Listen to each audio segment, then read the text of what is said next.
Ouais les amis, salam alaikum, j'espère que vous allez bien, que vous êtes en forme et en bonne santé, content de vous retrouver ce soir, exceptionnellement avancé à jeudi pour la chronique hebdomadaire avec Jacob Cohen. Bonsoir, bonsoir à tous. Voilà, il y a un petit décalage horaire et journalier. Voilà. Voilà, exactement. Merci à tous pour votre présence. Monsieur Cohen, encore une fois, merci pour votre disponibilité. Je salue tous mes compatriotes qui font le ramadan. Sahaf Torkom à tous. Monsieur Cohen, alors, émission exceptionnelle aujourd'hui. Après, on verra comment l'évolution de la situation. Mais on va parler de la question du Sahara occidental. Et donc, le 50e anniversaire de la RASD, République arabe sahraoui Oui, démocratique, qui aura lieu demain. Et donc, événement qui plus est d'actualité, puisque en ce moment même se déroulent des discussions, des pourparlers suite à la résolution du 31 octobre, du 31 octobre la 2797. Et du coup, dernière réunion qui a eu lieu lundi et mardi à Washington. Donc, des pourparlers pour avancer sur la question de ce territoire non autonome qui reste une question de décolonisation malgré tout. Et du coup, il y a une volonté, en tout cas, de la part des États-Unis, de vouloir trouver une solution à ce conflit parce que effectivement, ça fait un moment qu'on est dans le statu quo. On sait il y a eu le cessez-le-feu en 1991 entre le Maroc et le Polisario. Et depuis, ben, c'est statu quo, mais il y a quand même une réalité, qui est de l'occupation par le Maroc de ce territoire à 80%, et le reste qui est contrôlé par le Polisario. Et, euh, et voilà, donc j'avais envie de faire un petit point sur la question. Alors, oui. qu'est-ce que vous pouvez nous dire déjà, vous, M. Cohen, concernant cette question, cet anniversaire de la RASD? C'est une entité qui aujourd'hui, alors n'est pas reconnue mondialement, mais quand même qui est reconnue par certains pays et qui est membre de l'Union africaine. Alors, moi, j'estime qu'à partir du moment où, la race, enfin, c'est-à-dire l'organe officiel qui représente les Sahraouis, d'accord, accepte d'engager des conversations avec le Maroc sous l'égide des États-Unis dans le cadre de la résolution du Conseil de sécurité, admettant la solution du conflit, du problème d'autonomie, d'une autonomie au sein de l'État marocain. Bon. Pour moi, c'est fondamental. C'est-à-dire, il y a 2 ans, on n'aurait pas imaginé un événement pareil. C'est-à-dire que, qu'on le veuille ou non, qu'on le prenne comme on veut, pour moi, je considère que c'est une concession majeure du Polisario.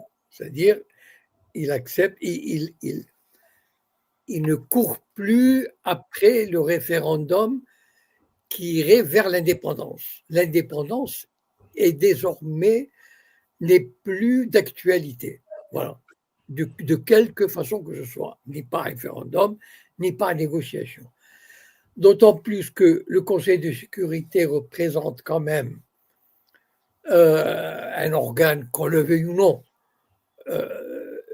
assez représentatif de l'équilibre des forces, de l'expression de la volonté internationale, qu'il n'y a pas eu d'opposition à ce texte, que l'Union européenne a pris position récemment là-dessus, que la majorité des pays européens ont pris position là-dessus, et je ne crois pas que la Chine et la Russie s'y soient opposés. Voilà. Ils n'ont pas dit, il n'est pas question, nous n'acceptons pas, etc. il laisse faire. Donc, pour moi, ce qui est clair, c'est que nous allons faire une intégration du Polisario dans le cadre le cadre directionnel ou dirigeant du Sahara occidental. C'est-à-dire, tel que j'ai compris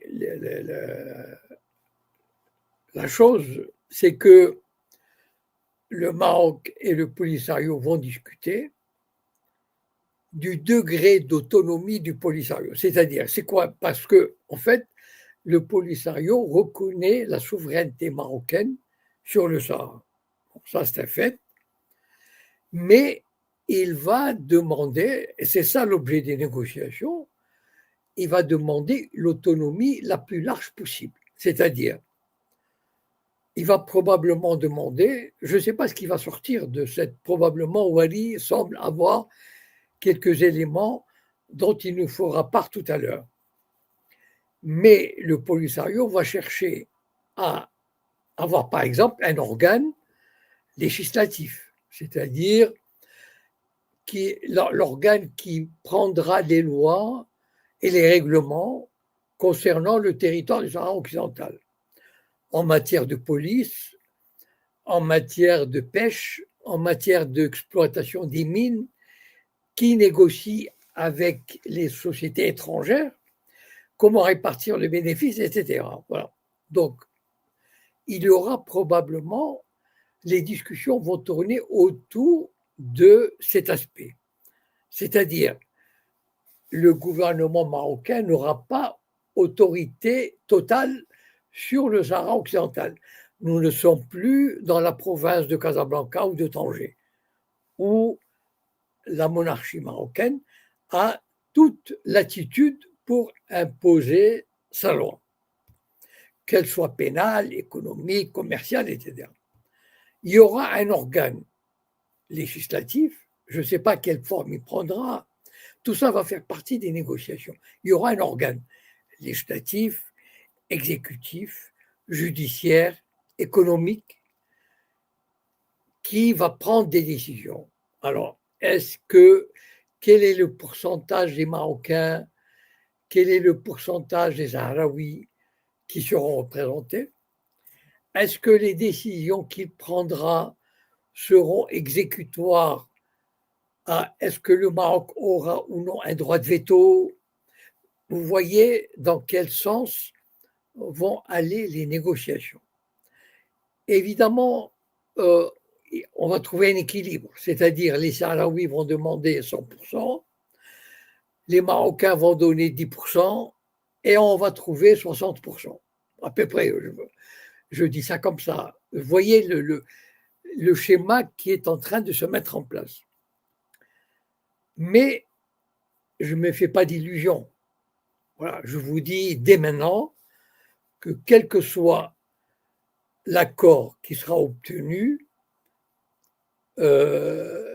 certainement que le régime marocain va mettre des bâtons dans les roues, puisque c'est lui qui disposera in fine des principaux leviers de commande, financiers, militaires, etc. Bon. Et donc, même si on signe, vous savez ce que valent les traités, enfin les accords. Donc, le Polisario est obligé, il a été obligé d'aller vers ces négociations. Il ne les a pas souhaitées.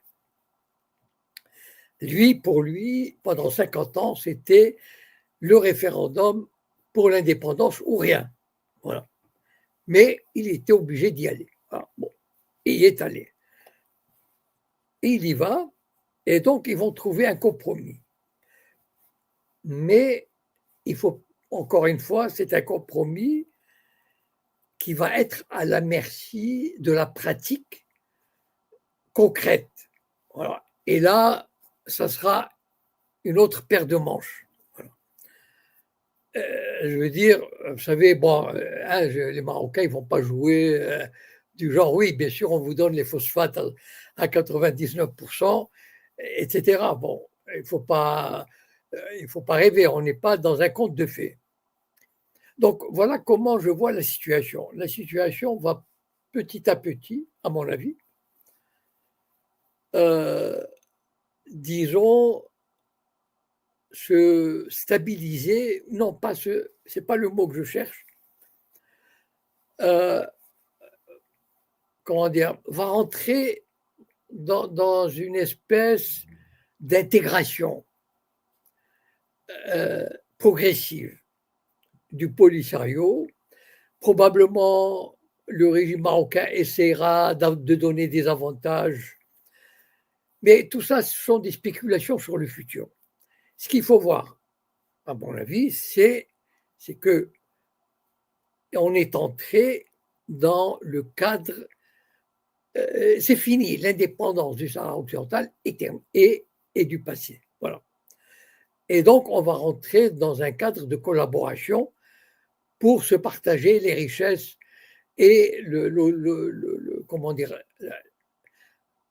comment réglementer, administrer ce territoire. Et c'est là où ça va, ils vont trouver un compromis, mais le compromis ne sera qu'un point de départ et qui, à ce moment-là, on verra comment il sera appliqué. Voilà les choses telles que je les vois, mais apparemment, Wari avait une ou deux infos sur les négociations en cours.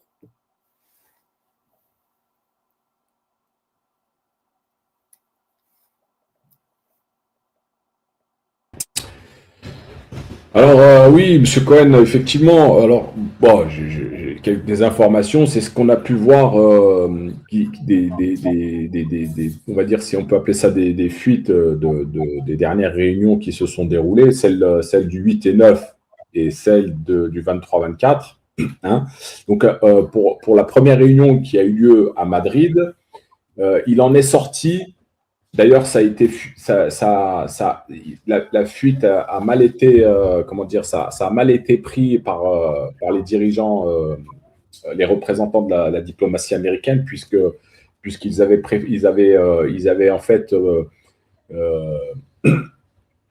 ils auraient préféré que rien ne filtre de ces discussions. Malheureusement, il y a quelques informations, alors très peu, qui sont sorties. Et comme je vous l'ai dit tout à l'heure en off, il y aurait donc un conseil d'experts juridiques qui va être créé, des délégations qui étaient présentes à ces réunions. Donc, les délégations présentes à ces réunions, le Maroc, le Polisario, l'Algérie, la Mauritanie. Donc, un conseil d'experts juridiques pour valider ou invalider les décisions prises à la suite de ces négociations. Donc ça, c'est en premier lieu. Ça, c'est sorti de la réunion du 8-9 à Madrid. Oui. Et secondo, donc après, il y a d'autres informations qui sont sorties, mais ce sont plutôt des analyses de journalistes. Je ne sais pas si vous connaissez, on a le journaliste espagnol Ignacio Sembrejo de El Confidencial, je crois, ou El Independiente. Il a sorti quelques articles à la suite de ces réunions. Et lui, donc, il a évoqué quelques blocages, notamment donc, le plan d'autonomie qui est proposé par le Maroc aujourd'hui, hein, qui était déjà proposé en 2007 et qui faisait 3 pages. Aujourd'hui, il a été étayé, ce plan d'autonomie. Il a été étayé, c'est un morceau de 40 pages apparemment, donc un peu plus développé, mais malgré tout, il y aurait un blocage au niveau de l'autodétermination du peuple sahraoui. Ça pose problème par rapport à la constitution du Royaume du Maroc. Et en fait, pour qu'on puisse intégrer ce plan d'autonomie au Royaume du Maroc, il faudrait modifier la constitution. Ça poserait un problème au Royaume du Maroc, puisque en fait, ça donnerait des velléités à d'éventuelles autres revendications, par exemple, pour ne nommer que celle-ci, les rifins. Vous savez, je pense une chose, c'est que si le Maroc est arrivé à bout du Sahara occidental qui paraissait très compliqué pour le régime marocain, franchement, je ne me serais pas attendu à cette solution il y a 2 ans. C'est que le régime marocain peut très bien avaler sans problème l'autonomie du Rif ou du Sud-Est. Je ne crois pas que ça posera un problème majeur. Voilà.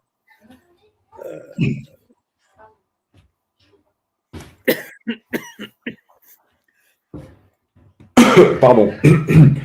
Oui, alors peut-être que ça posera pas un problème majeur, mais en tout cas, il y a des discussions sur ce point-là. Et aussi, bien sûr, la question cruciale, c'est Oui, l'autodétermination du peuple sahraoui. Donc, en gros, ce oui, plan d'autonomie ne peut pas oui. être imposé au peuple sahraoui. Le peuple sahraoui, par le biais de son représentant, doit le valider. Et ça passe par quoi? Ça passe par une consultation. Est-ce que les réfugiés qui sont dans les camps de Tindouf depuis 50 ans veulent être sous la souveraineté du Maroc, du Non, royaume du Maroc? Et c'est ça qui est en discussion. Et c'est aussi pour. Il y a plein d'autres choses sur le plan juridique qui sont en mais à part- discussion. oui, Je termine une oui, phrase. allez, Il y a plein d'autres choses qui sont en discussion, notamment, par exemple, la nomination par le roi des gouverneurs dans oui, cette. Voilà. Et du coup, bon, bah voilà, pour l'instant, il n'y a rien qui sort réellement d'officiel. La seule déclaration officielle qu'on a eue des Nations Unies, d'ailleurs, M. Cohen, je vais vous la faire écouter, ça prend 1 minute. Et il n'y a rien, y a rien de nouveau sous le soleil, sauf que bon, voilà, on discute, mais pour l'instant, il n'y a pas de réelle avancée, puisque voilà, ils sont un petit peu dans une situation de blocage, je suppose, puisque le Polisario ne veut rien lâcher, hein, ne veut pas lâcher 1 centimètre par rapport à la question de l'autodétermination. Et du coup, voilà. Alors, je vous fais écouter tout de suite le petit passage. Alors, c'était sur le. Alors là, je vous mets. C'est le représentant des Nations Unies, adjoint ou collaborateur de Stéphane Di Mistura. Alors, c'est en anglais, mais bon, vous comprenez l'anglais, M. Cohen. oui. Après, voilà, c'est pas compliqué ce qui est dit dans la vidéo. Je vous la mets tout de suite. Voilà. Of the Secretary General for Western. Give you a bit more update on Western Sahara. And I can tell you that in close partnership with the United States as penholder on Western Sahara in the Security Council, Staffan de Mistura, the personal envoy of the Secretary General for Western Sahara, co-chaired negotiations in Washington. That was on the 23rd and 24th of February.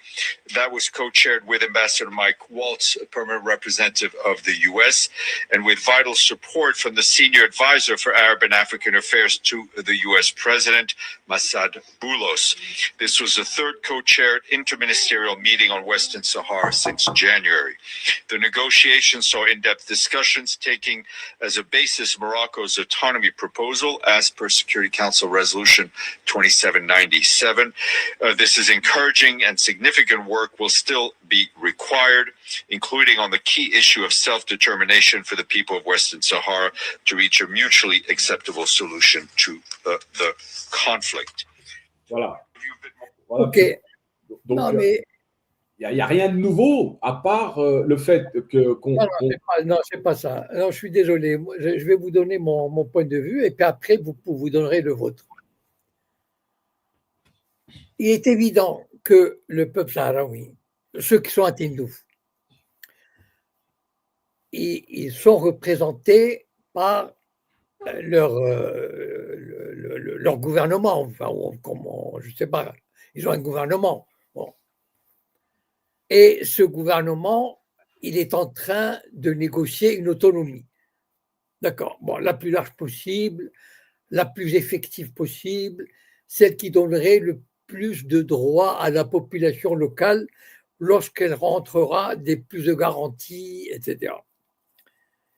Si le Polisario a atteint ses objectifs et signe le document, est évident que ce document signé par les représentants du peuple alaoui, qui dira à son peuple, regardez, nous avons obtenu le maximum possible et imaginable, et donc nous l'avons signé, nous vous le soumettons.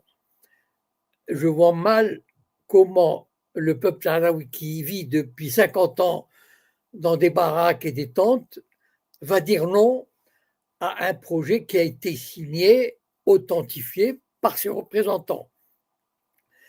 Parce que, moi, je n'imagine pas. Donc, en fait, ça sera une confirmation. Et je vois mal les gens. Maintenant, ils peuvent très bien voter contre, j'en sais rien. Mais ça serait à ce moment-là une espèce de fuite en avant dans le désert, parce que il faut qu'ils sachent une chose, le vent a tourné, enfin pour moi, le vent a tourné.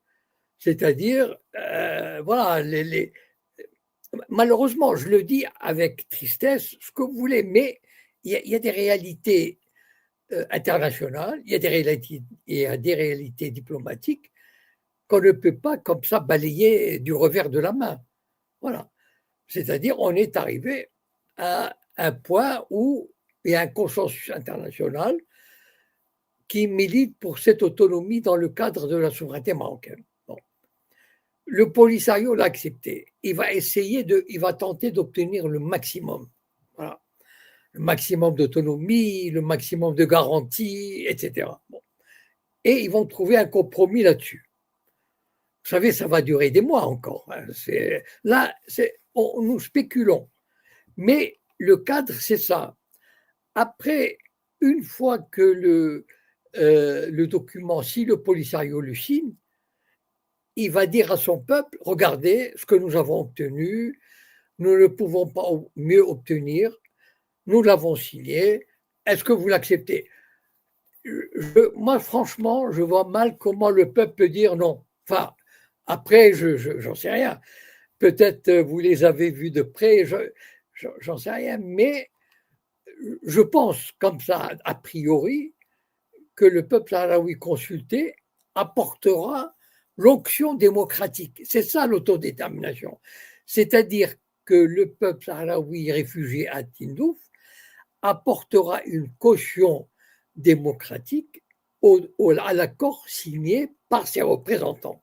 Et on aura eu l'autodétermination. Ce n'est pas l'autodétermination dans le sens est-ce que vous voulez l'indépendance ou pas. Voilà, donc c'est pas ça, c'est pas cette autodétermination-là. Est-ce que les choses sont claires?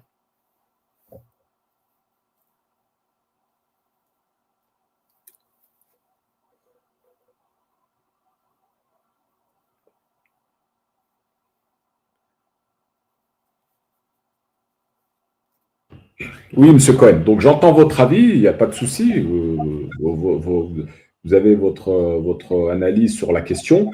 Alors, comme vous l'avez dit, bon, moi, je me suis rendu à Tindouf dans les camps. J'ai rencontré des Sahraouis qui vivent là-bas depuis 50 ans. J'ai rencontré aussi alors, je ne vais pas dire des officiels, mais voilà, des gens qui sont vraiment... qui sont, comment dirais-je, voilà, ils sont très au fait de la situation, savent très bien. Leur état d'esprit. Leur état d'esprit, clairement, ils ne veulent pas de la souveraineté, ils ne veulent pas être sous la souveraineté du Royaume du Maroc, ça c'est clair. Donc, cette résolution qui est venue là, au 31 octobre et qui a été suivie, qui a été annoncée par le Maroc comme un cri de victoire. Pour eux, ce n'est pas du tout une victoire, puisque c'est pas une victoire, c'est une défaite. Non, mais quand je dis, ça a été un cri de victoire pour le Maroc, mais pour les Sahraouis, ce n'est pas une victoire pour le Maroc, puisque non, pour eux, ce n'est pas une victoire. le fait d'avoir mis en avant cette résolution en fait, le plan d'autonomie, il était déjà là depuis un certain moment, sauf que bon, là, ils ont dit on va discuter sur la base de ce plan, mais d'autres solutions peuvent aussi revenir. Et d'ailleurs, le plan Baker 2 a été remis sur la table aussi, de nouveau. Donc, il y a vraiment, en fait, eux, leur état d'esprit, c'est clair. Ils ne se sentent pas du tout marocains. Ils ne veulent pas être marocains et ils revendiquent vraiment ces territoires comme étant les leurs. Et moi, c'est comme ça que je l'ai ressenti. Alors, est-ce qu'ils ont confiance, enfin, est-ce qu'ils estiment qu'ils sont bien représentés par le Polisario, par les autorités qui sont allées négocier? Alors effectivement, ils ont pleinement confiance en leurs autorités. Et d'ailleurs, des échos que moi j'ai eus, parce que effectivement, je suis quand même en contact avec certains Sahraouis qui sont proches du Polisario, du pouvoir de la RSD. Et quand même, le ressenti qu'ils ont, c'est que, du moins le ressenti, ce qu'ils m'ont fait comprendre, c'est que les États-Unis eux-mêmes ont été surpris aussi de la diplomatie du Polisario. Il y a quand même, ils ne laissent rien passer. Ils reviennent vraiment sur la question fondamentale et la base du droit international, les Nations Unies et le droit à l'autodétermination. Ils reviennent vraiment là-dessus à chaque fois. Et du coup, ils sont apparemment, ce sont de très bons diplomates et ils sont très calés. Et du coup, voilà.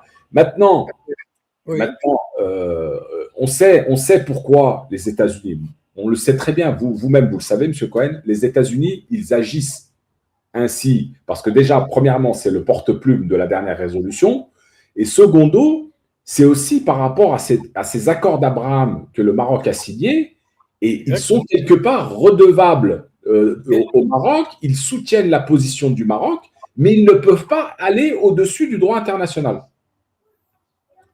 Qui? Les Américains? Les États-Unis. Alors, voyons, comment ça, ils ne peuvent pas aller au-dessus? Enfin, le droit international, c'est une chose, et la réalité, c'est une autre. Enfin bon, le fait, enfin bon, je ne sais pas, je pense qu'on va laisser, on reprendra ce sujet peut-être dans 3 semaines, s'il y a du nouveau. Si vous avez des éléments concrets sur les négociations, etc., ça serait bien de reprendre le débat. Mais moi, je doute fort, en général. C'est pour ça, tout à l'heure en off, je vous ai dit que je ne suis pas tellement ce qui se passe, parce qu'en fait, on est dans les préliminaires même des négociations. Et donc, en fait, ce qui se passe, on ne le sait pas vraiment ce qui se passe. Parce qu'on le saura le jour où on publiera un document officiel. Voilà. Donc, pendant qu'il y a des négociations, chaque partie va faire va sortir genre des confidences, mais ça fait partie du jeu. C'est-à-dire que la vraie négociation, on la saura. Les vrais termes d'un futur accord, nous les connaîtrons au moment où ça sera publié officiellement. Donc, tout le reste sont des spéculations. L'essentiel pour moi, c'est que le Polisario a accepté, c'est-à-dire en acceptant le processus d'autonomie, il renonce au référendum qui aurait mené à l'indépendance. Voilà. Oui. Là où je ne suis pas d'accord avec vous, monsieur Cohen, c'est quand vous dites le Polisario renonce, oui. Pour moi, ce n'est pas juste, parce qu'en fait, la dernière résolution, la 2797, qu'est-ce qu'elle dit ? Elle appelle les parties à négocier. Oui. Donc, quelque part, le Polisario applique et l'Algérie pareil, puisque les parties, le Polisario et le Maroc sont les deux parties concernées, Mais le Maroc et l'Algérie et la Mauritanie ont été cités dans cette résolution et du coup, ils sont appelés à discuter sur la base du plan d'autonomie, mais en aucun cas, pour moi, le Polisario recule. Hein. Il applique la résolution, mais ça ne veut pas dire qu'il. Il a reculé. Le Polisario a reculé. Enfin, c'est comme ça que je vois les choses. Après, vous pouvez voir les choses différemment. Les auditeurs peuvent voir les choses différemment. En acceptant de négocier dans le cadre d'une autonomie, le Polisario a renoncé au principe d'un référendum menant à l'indépendance. Voilà. À moins que je ne sache pas, je ne sais pas, interpréter un texte. Voilà. Et c'est pour ça que c'est ce qui explique le cri de victoire du Maroc, qui est indéniable. Enfin, pour moi, c'est indéniable. On peut aimer ou pas, la question n'est pas là. Il y a une je regrette de le dire, mais voilà, enfin bon. Non, mais vous avez votre vision par rapport aux éléments que vous pouvez avoir et tout ça. Moi, j'ai d'autres éléments peut-être que vous n'avez pas. Je vois peut-être les choses différemment, mais en tout cas, moi, ce que je me dis, je le ressens pas comme ça. Le Polisario n'a pas du tout reculé. Comme je vous l'ai dit, il revendique vraiment ces territoires comme étant les leurs. Et les Sahraouis, eux, ne sont pas du tout et n'ont vraiment pas du tout envie de devenir marocains. Hein? Okay, donc, en allant aux États-Unis, dans ces négociations, le Polisario, dans la salle de négociation, il ne dit pas, j'imagine, il ne dit pas entre quatre murs, attendez, moi je négocie pour l'indépendance. Sinon, il faut tout refaire. D'accord? On est bien d'accord quand même. Voilà, donc, quelque part, c'est vrai que c'est difficile à assumer, parce qu'après 50 ans de combat, malheureusement, voilà, c'est une réalité. Enfin bon, voilà. Bon, donc, je propose qu'on reprenne ce dossier dans 3 ou 4 semaines, lorsqu'il y aura des éléments tangibles qui sortiront des négociations. D'accord? Oui, bien sûr, il n'y a pas de souci. Hein. Je pense qu'on a fait le tour de la question. Voilà, bon, demain, je sais, comme je vous l'ai dit, il y a le 50e anniversaire de la RASD. Il y a des rencontres qui sont organisées un peu partout, hein, en France, en Espagne, en Suisse. Du coup, bon, je pense que là, d'ailleurs, moi, je suis convié à une réunion, donc je ferai certainement un live depuis là-bas. C'est pour ça qu'on a déplacé l'entretien à aujourd'hui. Et du coup, peut-être que j'aurai peut-être d'autres informations et on en reparlera éventuellement. D'accord. Bon, merci beaucoup. Voilà. Merci à vous, M. Cohen. Et puis, on se donne rendez-vous vendredi prochain. Vendredi prochain. Bonne soirée à tous. Merci. Au revoir. Au revoir. Voilà, les amis. C'était une courte émission avec M. Cohen cette semaine. Et c'était sur la question, comme vous l'avez pu l'entendre, du Sahara occidental. Alors, il apporte son analyse, sa vision des choses et par rapport à ce qu'il sait sur la question. Moi, je ne suis pas forcément d'accord sur le fond. On va voir l'évolution des choses et je connais aussi, bien sûr, la position et le ressenti des Sahraouis, puisque je me suis rendu récemment dans les camps à Tindouf. Donc, c'est pour ça que j'ai un autre son de cloche.